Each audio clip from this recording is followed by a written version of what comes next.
The most important thing is make sure the audio is good. The second thing is make sure the story is good, or maybe you should make sure the story is good, then the audio is good.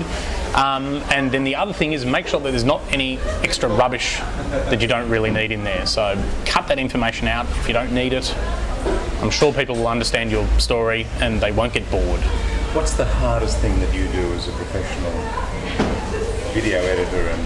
Well, actually, it is deal with lots of different people sitting in my edit suite, all with different opinions, arguing, and usually it's arguing over like a word, and it's whether or not we should include that word. And some people say, "Oh no, it's important and vital for people to understand the story," and other people will say, "No, we've already said that.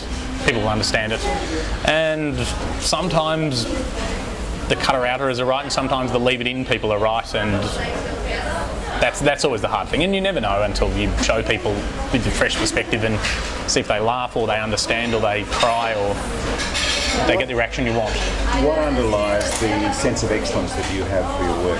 What underlies that? How do you do excellent?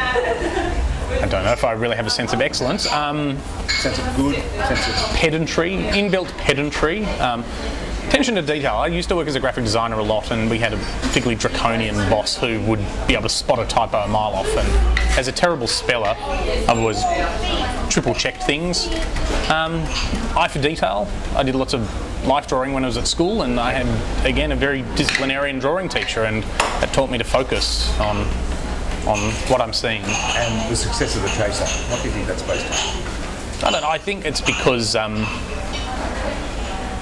they're a pack of naughty nerds that get away with it, and people are actually, a bit put off by. And so I think 14-year-old kids like it because they're, on the same level of puerilness, slightly being slightly dissociated from society, and getting away with it, and people actually listening to them.